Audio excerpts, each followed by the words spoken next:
नमस्कार दोस्तों। UPSC top 300 की सीरीज़ में आज का हमारा टॉपिक है राष्ट्रीय बहुआयामी गरीबी सूचकांक। आगे बढ़ने से पहले मैं एक बात बता दूं कि कल शाम तक इकोनॉमी की नोट्स भी कंप्लीट हो जाएंगी। मतलब टॉप 300 की सीरीज़ में जितने टॉपिक्स इकोनॉमी के लिए चुने गए थे उन सभी को कल मैं कंप्लीट कर लूँगा और शाम तक आपको व्हाट्सएप ग्रुप में मिल जाएंगे। इसके पहले आप देखिए modern history, science, geography, environment, इन सबको हमने कवर किया है। पॉलिटी ये मैं दे चुका हूँ। यह है, इसके बाद से मेडिवल हिस्ट्री, एंशिएंट हिस्ट्री बचेगी, बाकी कुछ मिसलेनियस चीज़ें बचेंगी। ये सारी चीज़ें मैं दे दूंगा और उसके बाद से लगातार वीडियोज़ आती रहेंगी। अभी वीडियोज़ कम आ रही हैं, उसकी एकमात्र वजह यह है कि सबसे ज़्यादा फोकस अभी नोट्स बनाने पर है। ठीक, अगर आपके पास नोट्स नहीं है, आप चाहते हैं लेना और ग्रुप में ऐड होना चाहते हैं ताकि आगे का मटेरियल और मेंस की भी नोट आपको मिले, तो आप डिस्क्रिप्शन में जाइए, वहाँ पे आपको पता चल जाएगा कि कैसे नोट्स मिलेंगी। और अगर दिमाग में कहीं ये भ्रम होगा कि ज़्यादा पैसे देने पड़ेंगे तो वो भ्रम भी दूर हो जाएगा। ठीक है, चलिए तो आज हम देखते हैं कि राष्ट्रीय बहुआयामी सूचकांक में कहाँ कहाँ से प्रश्न पूछे जा सकते हैं।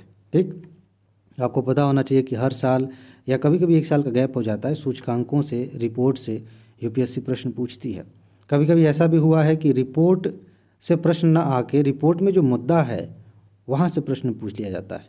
ठीक है, तो फिलहाल देखते हैं राष्ट्रीय बहुआयामी सूचकांक। आप ध्यान रखेंगे, सबसे इम्पोर्टेंट बात यही है कि इस सूचकांक को जारी कौन करता है? नीति आयोग। राष्ट्रीय लिखा है तो समझ जाएंगे कि अपने देश के अंदर की बात हो रही है, लेकिन अगर कुछ मंत्रालय, कुछ अन्य संस्थाओं की बात हो, नाम हो, तो आप कंफ्यूज हो सकते हैं।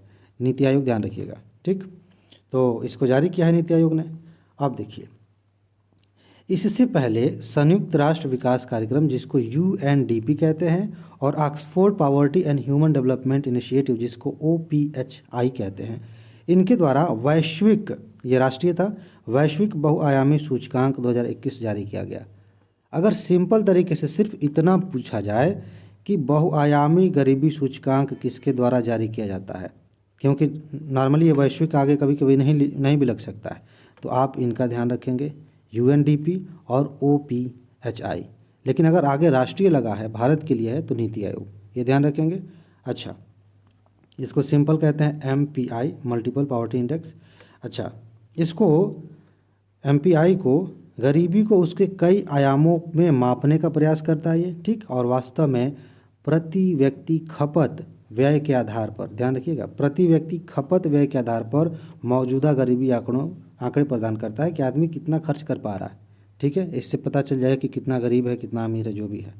अब देखिए, यहाँ से पीसीएस टाइप का प्रश्न बनता है। यूपीएससी कम पूछती है कि भारत की रैंकिंग क्या रही, ठीक है, लेकिन पीसीएस में क्वेश्चन आ सकता है।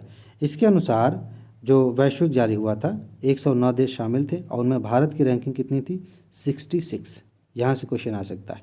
अच्छा, चलिए यहाँ आइए, इसके क्या कहते हैं, 3 आयाम है। ठीक, यह आयामों से प्रश्न पूछे जा सकते हैं। एक स्वास्थ्य, दूसरा शिक्षा और तीसरा है जीवन स्तर। मान लीजिए पूछा जाए कि मल्टी डायमेंशनल पॉवर्टी इंडेक्स में कौन आयाम शामिल नहीं है, क्योंकि 3 है, चौथा एक गलत होगा, उसको शामिल कर लिया जाएगा। तो आप ध्यान रखेंगे, एक है स्वास्थ्य, दूसरा है शिक्षा और तीसरा कौन है? जीवन स्तर। इन चीज़ों को ध्यान में रख करके ये इंडेक्स जारी किया जाता है, रिपोर्ट तैयार की जाती है। चलिए आगे बढ़ते हैं।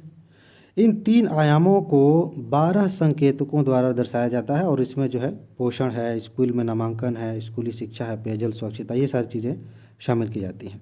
अच्छा, ज़रा इधर ध्यान दीजिए, हो सकता है कि अंदर जाकर पूछ ले यूपीएससी, क्योंकि इस तरह से प्रश्न पहले भी यूपीएससी ने पूछा कि रिपोर्ट के अंदर जिस तरह से रिपोर्ट तैयार की जाती है, जिन चीज़ों को ध्यान में रखा जाता है, उन पर प्रश्न बने हैं।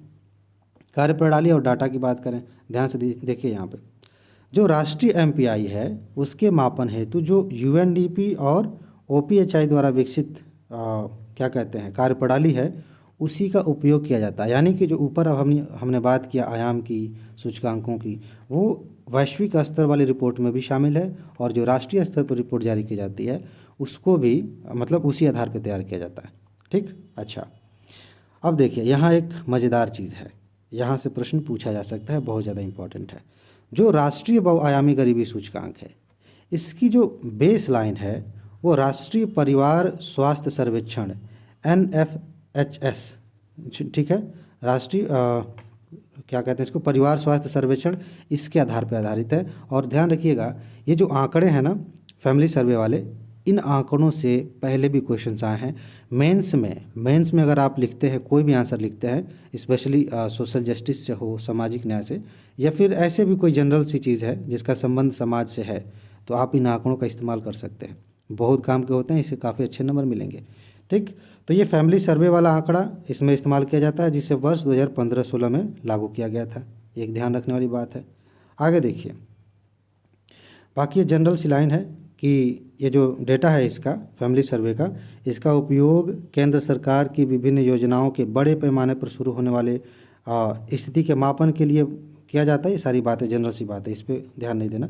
बाकी ये भी सिंपल सा है, इसका उद्देश्य ये है। यहाँ से क्वेश्चन बहुत कम आते हैं, जनरल सी लाइन होती है, इस पर आप जो है आसानी से हल कर सकते हैं। अब देखिए सूचकांक का निष्कर्ष क्या है, यहाँ से क्वेश्चन बन सकता है। क्या है, गरीबी का स्तर मापा गया है इसमें। अब गरीबी के स्तर में आंकड़े अगर पूछा जाए तो बिहार में सबसे ज़्यादा गरीबी है, उसके बाद से उत्तर प्रदेश का स्थान है, केरल सबसे बढ़िया स्थिति में है। कुपोषित लोगों की बात करेंगे, यहाँ से क्वेश्चन आ सकता है, बिहार में सबसे ज़्यादा कुपोषित लोग हैं। उसके बाद से झारखंड, मध्य प्रदेश, उत्तर प्रदेश और छत्तीसगढ़ का स्थान आता है। पीसीएस में इस तरह के क्वेश्चन आते हैं। और ध्यान रखिएगा यूपीएससी भी इस तरह के क्वेश्चन कभी कभी पूछ लेती है, और लोगों को लगता है कि अरे ये अचानक से कहाँ से आ गया। 2021 का पेपर उठा के देखेंगे, बहुत सारे प्रश्न ऐसे फैक्चुअल थे जो मान के चल रहे थे हम कि सिर्फ पीसीएस में आते हैं। तो दोनों तरह की तैयारी होनी चाहिए, कंसेप्चुअल प्लस फैक्चुअल, दोनों तरह की। ठीक है, बाकी यहाँ भी जनरल सी बात है, सूचकांक का महत्व क्या है, इसको ज़्यादा पढ़ने की जरूरत नहीं। आगे एक छोटी सी बात है काम की, इसीलिए मैंने पूरा लिख लिया। सार्वजनिक नीति उपकरण स्थापित करने में योगदान देता है। अगर आप कोई योजना बनाते हैं गरीबों के लिए तो उसमें यह सूचकांक आपकी मदद करेगा। ठीक, इसके अलावा गरीबी की समग्र तस्वीर पेश करेगा। अच्छे से आप जान पाएंगे कि गरीबी किस किस स्तर पर है, किस तरह की है, कहाँ पर है, ये सारी बातें आप इस रिपोर्ट से जान पाते हैं। इसके अलावा ये मैं बताने के लिए रखा था, सतत विकास लक्ष्यों को प्राप्त करने में सहायक है।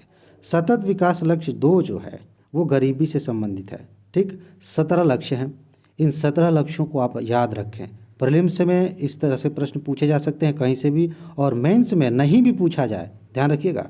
अगर डायरेक्ट सतत विकास लक्ष्य से प्रश्न नहीं भी आया लेकिन उस मुद्दे से आ गया जिसको शामिल किया गया है, वहाँ आप उसका मेंशन करेंगे, बताएंगे कि ये लक्ष्य में शामिल है, अगर हम कुछ और बेहतर करेंगे तो ये लक्ष्य प्राप्त कर लेंगे, जो भी है।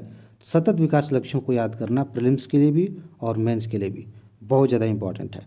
ठीक है जी, चलिए बस इसमें इतना ही है, तो आगे मिलेंगे। एक बार फिर से मैं याद दिला दूं कि अगर आपको पीडीएफ चाहिए जाइए डिस्क्रिप्शन में, वहाँ आपको पता चल जाएगा, व्हाट्सएप नंबर भी मिल जाएगा। ठीक है जी, तो अपना ख्याल रखिए, खुश रहिए, मस्त रहिए। आगे मिलते हैं, नमस्कार।